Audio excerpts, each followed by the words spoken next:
Hey guys, welcome back to Well and Worthy Life podcast. I'm so excited to have another guest today with me, Karen Gombault.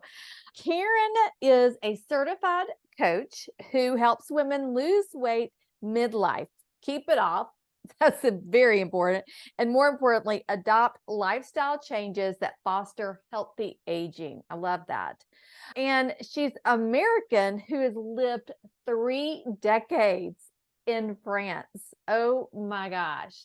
What a wonderful thing. And so now you have a new podcast called The French Way, which I love it. Way, Weigh.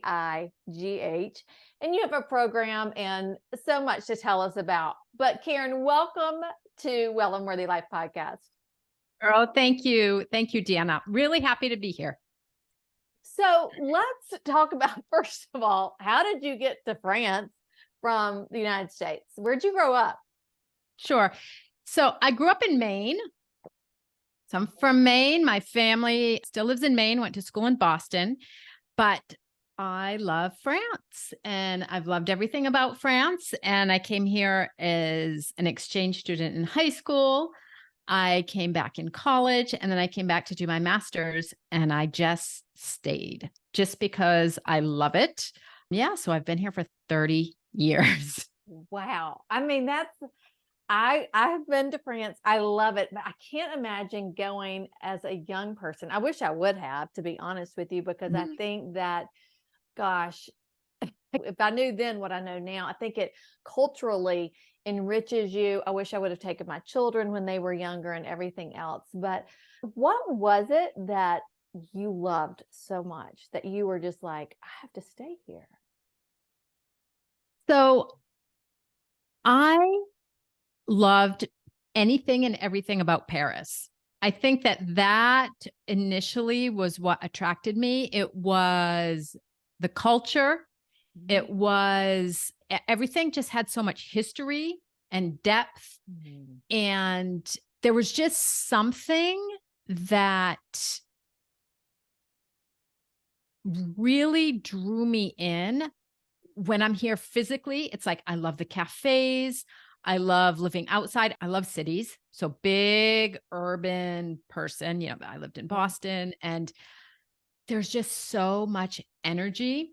And so you put all of the international side, the history, the culture, then of course you have all the food and the wine, etc. It just, yeah, I feel that my soul is French. That's how I describe it. As much as I have an American heart, my soul is really attached to this country. Oh, wow. So did you speak French when you went over the first time? Sort of. I did. I started French when I was in 8th grade. Wow. I came as an exchange student in high school. So I started French then, and then I did do a French minor. Wow. So yes, in college, I had come also for 9 months before I came permanently. So yeah, I spoke French over the years. Wow. And so I'm assuming you met your husband there and he's French. Ooh. Yes. French men. Yes. Is there a difference between French men and American men? So now I don't really remember, honestly, because it was probably about 35 years ago now. But yes, I met him. We met in a language school. He was learning English and I was learning French. And yeah, and is there a difference? I don't know, but I do love everything in French, including the men. So, I love it. I love it. So I'm keeping mine. Yeah, that was very good. Well, good. Yeah. And so you have children, right? Yes. So I have 2 children. I have 2 wonderful young ladies. They're 24 and almost 22. Both live here in France. One is an engineer and the other one does computer animation. Oh, wow. Wow. Yes. That's so cool. And so when y'all go back to the United States to visit, because I'm sure if your family's back, are they all in Maine still? Your family's in Maine? So not all of them, but we go back to Maine regularly because that's where my parents live. That's where we grew up. I still have a lot of family in Maine. My brothers don't live in Maine anymore, but when over the years, we went back every single year, or I sent the kids in the summer. Then I traveled a lot for work. So I was in the US 2 to 3 times a year for work Oh, for wow. many, many years. And now, yeah, I go back at least once or twice a year. I love it. Wow. I love it. So yeah, we travel Okay. regularly. Okay. So let's Mm. talk about work a little bit. Okay. So you're a health coach now, but what did you do before? What was your, like, when you went over Yes, there and you had to get a job to stay, I I'm did. sure. I did. So I'm a health coach now, but what I did for 25 years was market research. Oh, wow. So yeah, I was in the market research industry, and which market research is basically opinion polling. Mhm. So I worked in an agency side and I managed global clients. And so we sold them marketing services. So I would go in and we'd recommend, do the survey. Then we'd analyze the results and present the results and advise them on if they should launch a product or how they should do their advertising. So marketing services, I loved it. I loved it for years. Did it 25 years, traveled extensively also, but it was really also my passion for anything and everything international. Mm. And then I got to the point where I was getting older, and health and wellness has always been my passion.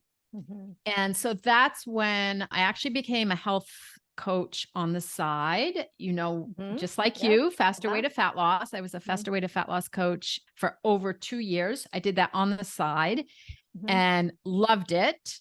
And so eventually decided to leave my full-time job. As much as I loved market research, it was just a moment in life where I needed something different.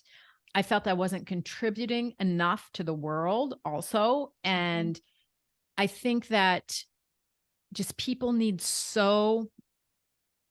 there's so much more that we can do in terms of prevention and healthy living. And I just felt that my place as I got older was, coaching women full time rather than doing market research. So now I'm a full-time health coach, and it's been well over a year specifically with what I'm doing now. So yeah. Mhm. Okay, so I have a lot of people on here that talk about reinventing themselves. And so you really did reinvent yourself. And that, okay, to leave a corporate job where you're getting paid a lot of money, let's just be honest, because there are a lot of women that do hit this point in their life. They're like, there's got to be more. There's got to be more, especially as you hit empty nesting and so, but what made you really take that leap? Because that's a scary leap. It's a scary leap, and it's so funny that you chose the word reinvent, because that was my word of the year for Ah, 2023. mm, And it was scary, but I think I had worked up to it because so I did a lot of coaching, personal coaching. I was a client of coaching for many, many years. And then also I had very big teams, and I did a lot of coaching, and I worked with a lot of women. Market research was actually an industry with a lot of women. So I was already doing coaching, and then I was introduced to the faster way. So that was 2 years. And then it just got to the point where I'll tell you actually what happened is that there was a big debate in France about retirement age. And I'm mm, like, I still have another 15 years to work.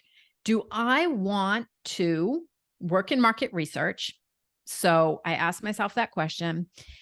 And the other question I asked is, do I want to stay in the same industry?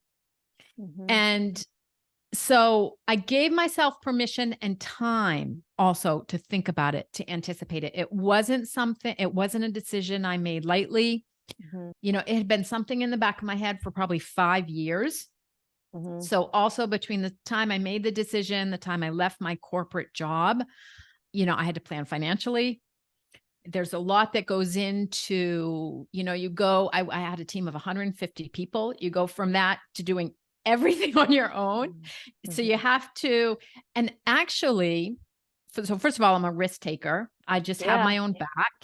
I've learned to have my own back. And I did all the mindset work around it, you know, even if I fail, I'm going to be learning, or, this could actually be the best. It's like I'm having a second life.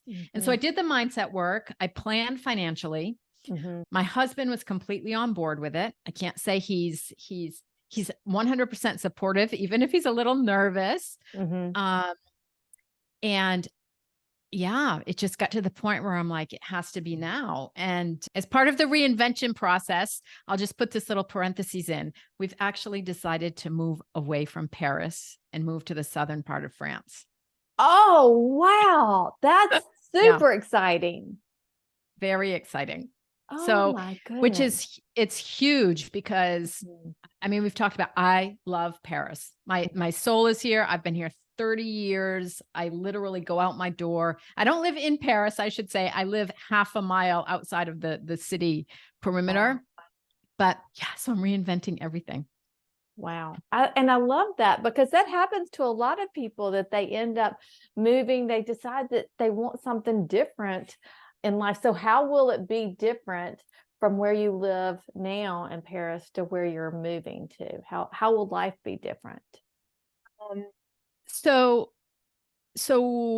I think it'll be really different because right now I live in an apartment. It's very urban. I'm 1 minute from the subway. I can walk everywhere.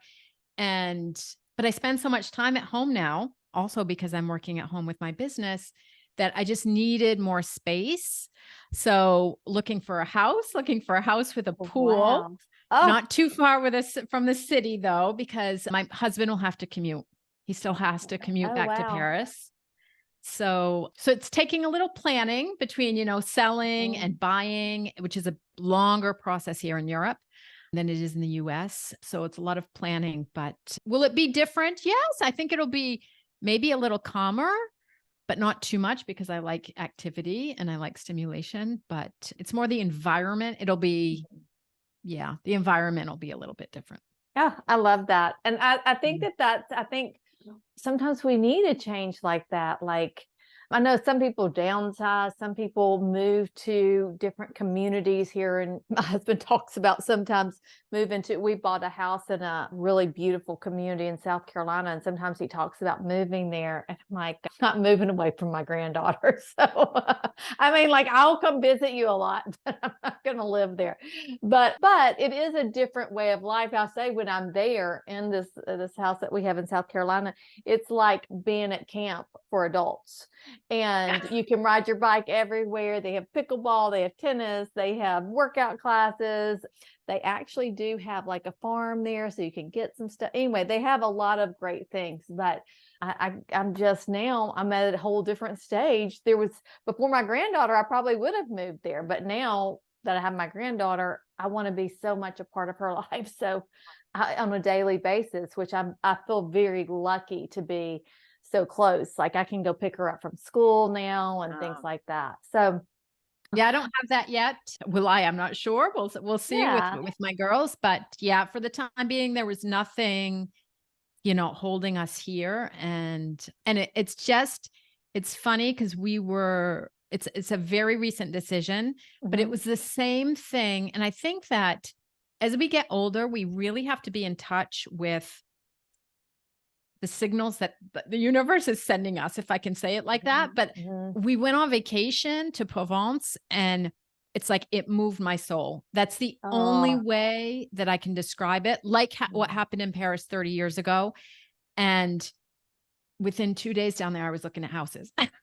I love it. I love it. I think this is such an exciting time in your life. I mean, reinventing everything. So I think that I'll have to keep in touch with you and see how it goes. But okay, let's talk about this. So you became this health and wellness coach. And like you said, we both were faster way to fat loss clients. What made you, or client, we had to be a client first, and then you became a coach. What made did you all of a sudden start gaining weight, and then you're like, wait, what do I do? Is that what happened with you? Or how did you get there? Yeah. So because of my job, I was actually a very emotional overeater. So not a lot of binging, but consistently overeating. So the stress eating, I put on weight. And same, I was a runner like you. I ran, and that was, I loved it. But then I went on vacation and I saw my pictures, and this was probably about 6 or 7 years ago now. And I just didn't like what I saw. I didn't feel good in my body. And so that one is when I really started just to dial in my health journey, because as much as I think we ate pretty well, I like to indulge, but it was more the stress eating. So I had to get that kind of managed. And that was a whole mindset thing. And then, first of all, I don't diet. I hate dieting. I love that. I started dieting probably in high school, and I just could never deprive myself. So I don't diet, but I've learned over the years. I worked with coaches on macro tracking, obviously a faster way also, but I just learned slowly to adapt my habits and tweak them over the years, and to be very in tune with my body and see what's working and what's not, and what also used to work, but maybe doesn't work anymore.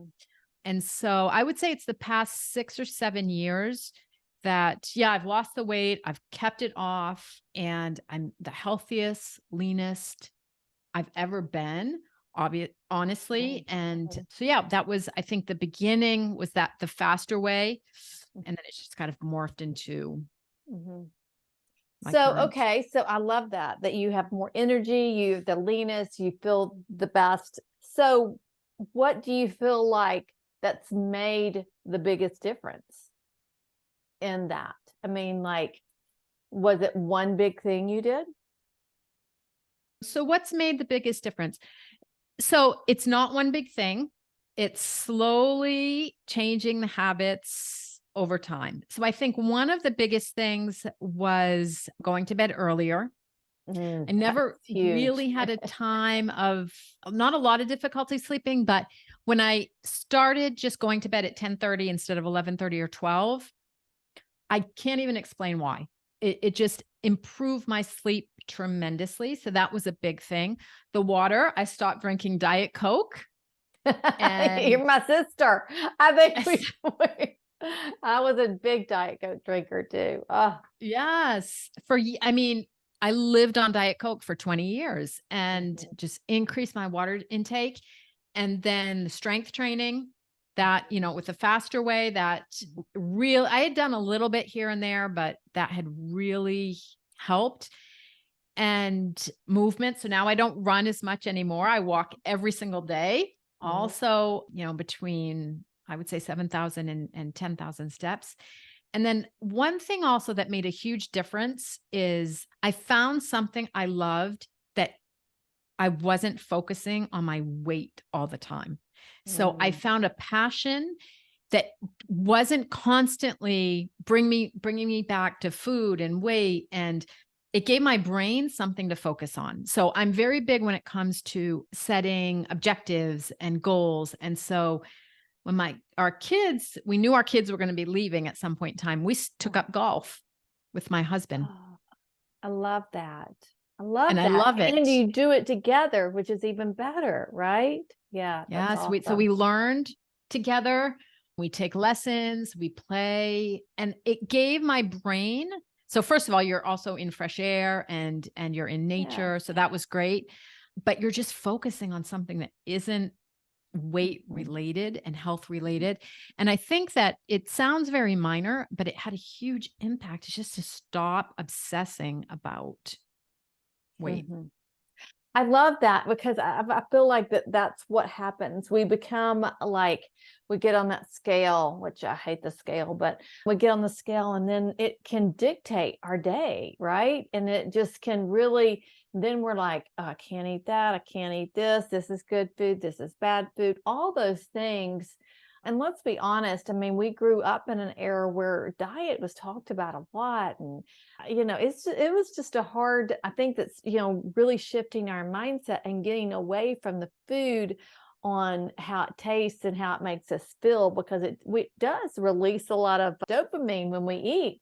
which relieves a lot of stress and makes us feel good. But there's so many other things that we can do to make us feel good. Like you said, getting out in nature, trying a new activity, take your mind off and quit obsessing over the weight. If we can ever get our clients to really do that, that weight just comes off naturally, right? With those small little habits. Yeah. Not every time, because let's be honest, I mean, we're at a different point in our age. Our hormones are crazy and everything else. So there may be some other tweaking we have to do too. But how do you feel like in France, y'all's way of life is different and helps you more so than if you were in the United States?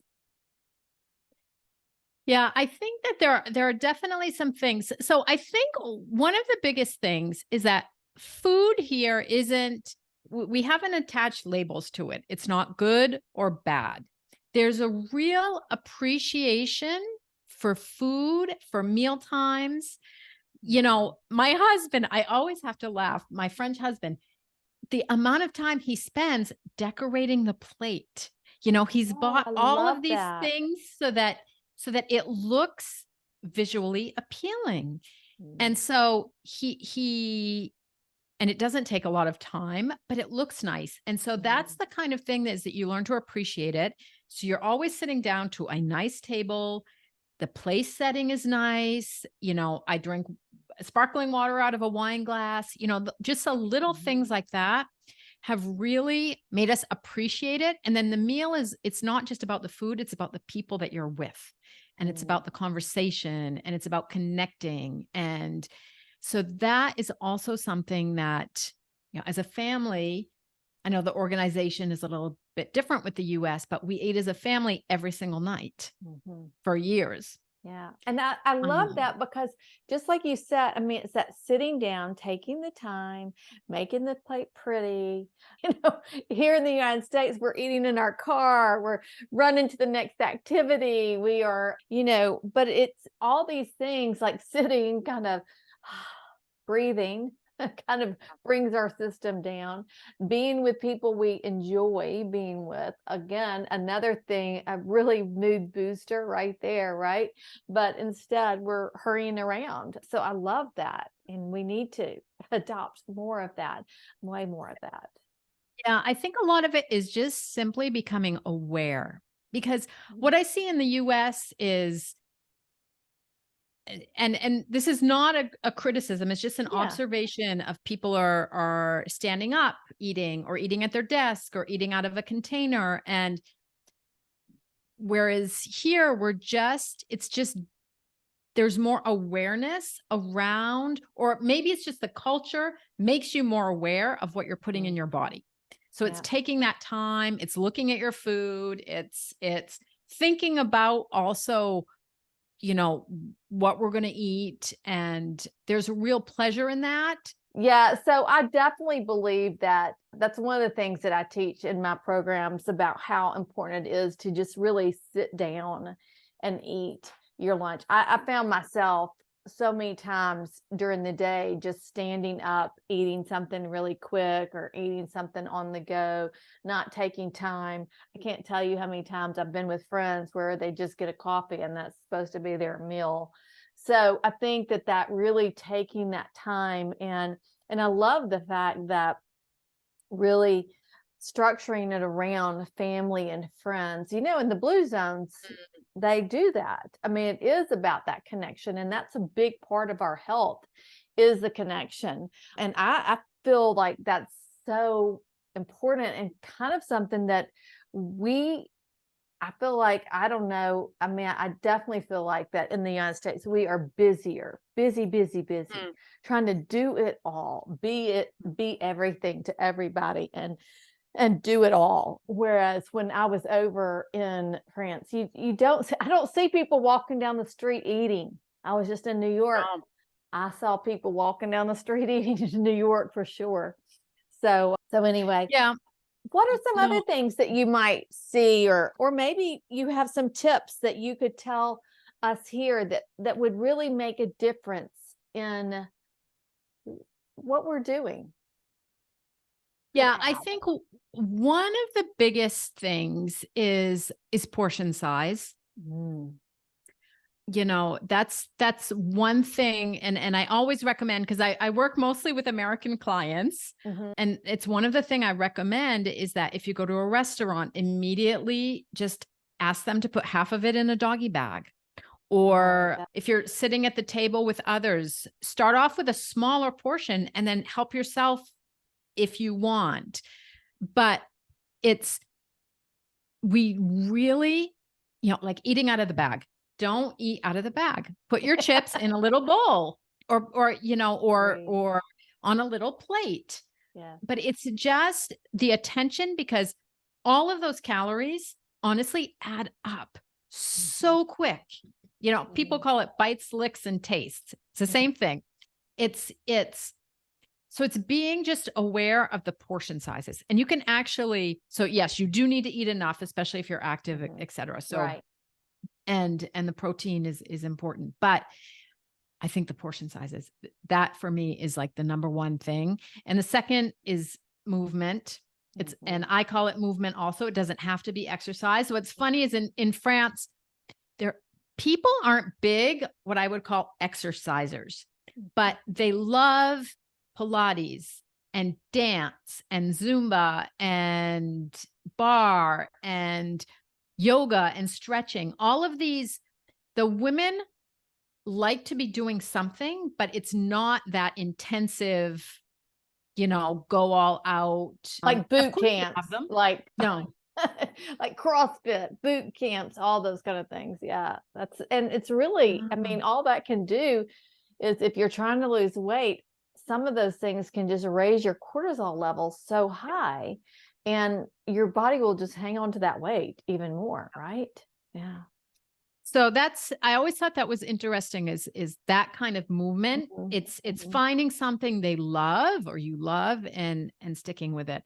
And the other thing, honestly, is set your table, clear it of distractions, and buy nice place settings. It makes such a huge difference than eating off a paper plate or out of a wrapper or whatever. It really, just taking that time to put it on a nice plate and use real silverware and not drinking out of a can.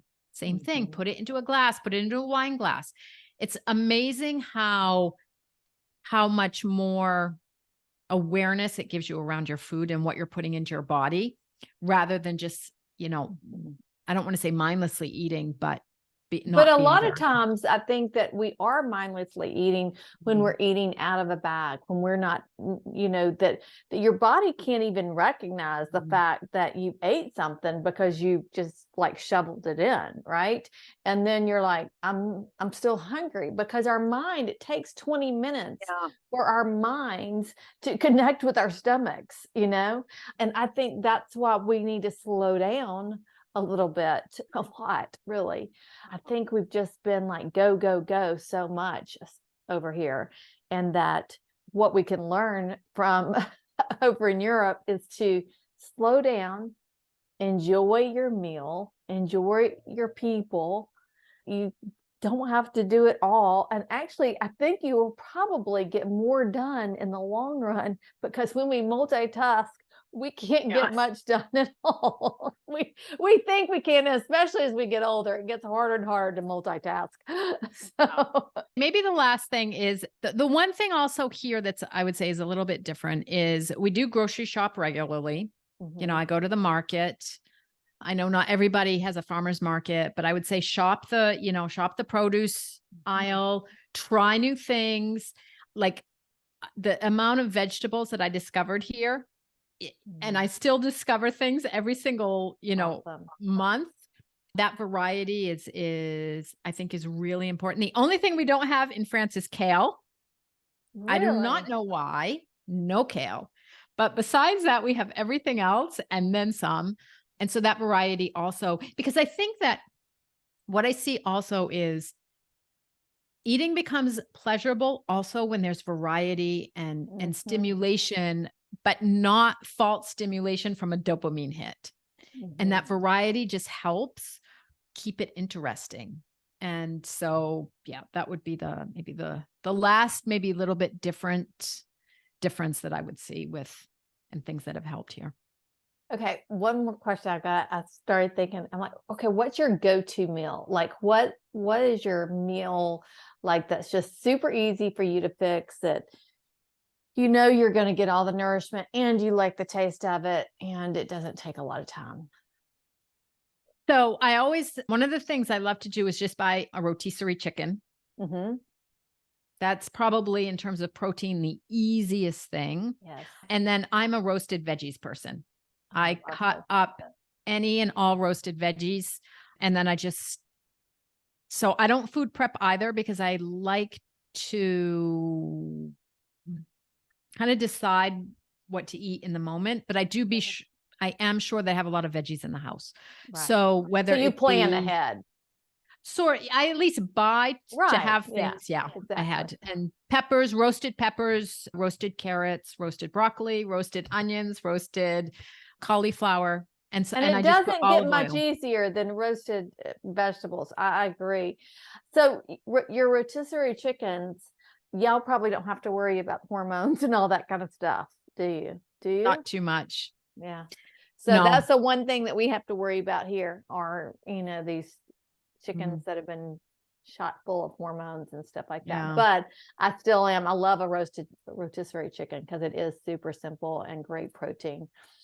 You could buy Um, organic. yes. What they've been fed organically. Right. So I do pay attention. It's Mhm. true that we don't have the hormones like in the US, but you do have different quality levels. So Yeah, exactly. Okay, Karen. Well, thank you so much for being with us today, and let everybody know what you've got for them and how they can find you and anything else that we've left off here today. So first of all, thank you so much. It's a pleasure. And there's so many parallels also between our stories I and agree. our habits and our behaviors, that it's always a pleasure to discuss with you, Deanna. So I have a program called The French Way, and I work with women on habit change, on slow habit change, on adjusting their habits. I like to call it dialing up or dialing down. So it's nothing dramatic, but it's slowly changing things so that it's sustainable. And so the weight loss not only comes off, but also stays off. So it's about habit change. And the second big part of my program is all the mindset work, because that inner talk about how we talk to ourselves, we need to believe that we're going to be successful in order to be successful. So that's a big part. And so I have a free resource if anybody would like to download. My program does launch several times a year, but my free resource and a webinar are always available. You can find my free guide. So it's KarenGombault.com. The French Way, WEIGH, free guide. And we'll also put it in the show notes, because I know that's a little long. Yeah. Or on Instagram, I share a lot also of inspiration of daily life. So it's The French Way, all attached. And yes. Well, I love it. I love it. And I can't wait to keep in touch with you and see how your reinventing move goes and all of that. Some exciting times ahead, and how maybe some things in your life will change a little bit more. So thank you again for joining me today.